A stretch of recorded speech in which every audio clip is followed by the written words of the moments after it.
Spawning up in the top right hand position as the purple Zerg player representing my insanity, the captain of the team, might I add, none other than PengWin.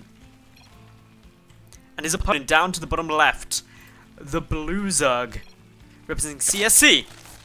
It's Blackcidy.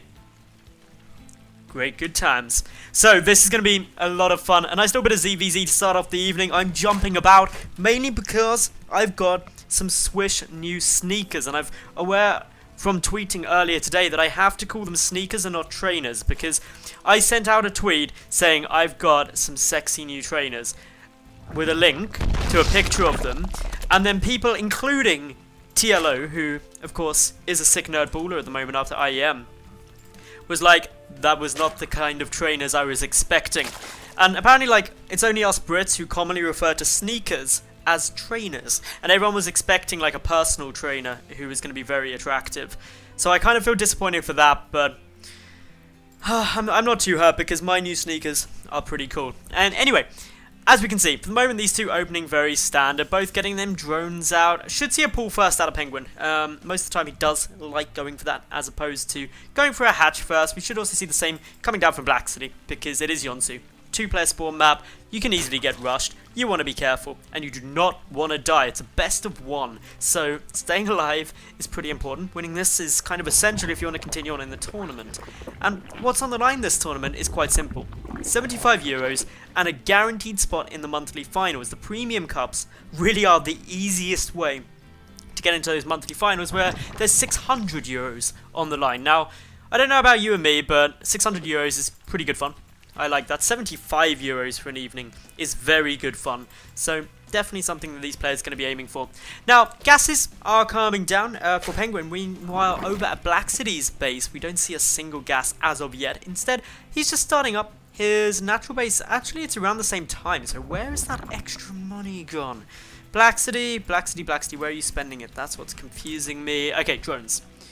Nope, not even drones. Blackcity's behind in drones, behind in his gas, and at the same time hatching. Is his queen out slightly earlier? Yes, queen.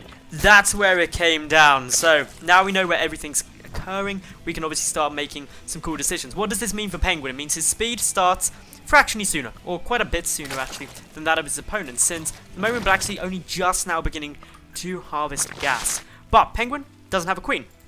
No inject. He's therefore a bit lava starved. Getting out 6 Zerglings at the moment, going to be kind of get some map dominance, get a little bit of control coming down here and just seeing what could come out. But for the moment, Blackcidy isn't really doing anything too scary. Droning, getting down some queens, and generally having a fun time. One lone Zergling making its way up into the main base though, checking around, keeping a good eye on everything that could be here. PengWin's intercepting it with that queen for the moment, going to try and take it out, will get the kill. So first blood goes to PengWin there, first 50 resources dead. Of course the 6 resources dead would likely form a cancelled extractor for an extractor trick. Otherwise, PengWin just hiding a couple of lings here, getting 16 more out. This could be a ling, speedling all in. Does Blackcidy know that this could be coming? Well, he's seen, of course, that the gas is there. Interestingly, it probably won't be a ling all in now, purely because there's still 3 drones in gas, so therefore PengWin's still mining a decent amount of gas once again, so he can follow this up with a baneling nest. Blackcidy adding in a spine crawler and a baneling nest of his own. That puts him in a nice defensive spot, adds in a couple of defensive speedlings of his own, but he's only up to 12, so he's going to have to produce a good number more. 8 more will certainly help. That should take him up to, if my math is good, 20 Zerglings, and 20 Zerglings plus a queen plus a spine should be able to hold this off from PengWin. So, PengWin moving in now, big commitment here, not going to be able to get that much damage. We're going to single drone, but that's pretty much it. Going to look to try and make it up into the main base, but can't do so, as some nice blocking coming down here.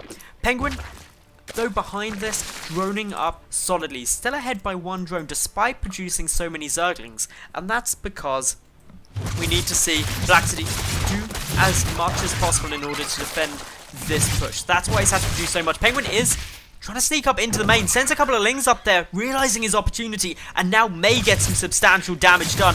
Heading straight away to get some guaranteed damage on a few drones, rather than trying to take out the queen.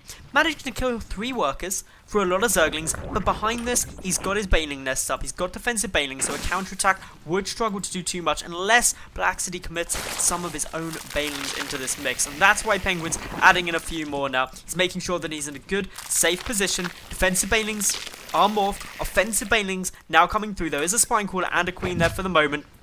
Good control being shown by both sides. PengWin down now by 3 drones, so not a huge amount. It's not really the end of the world.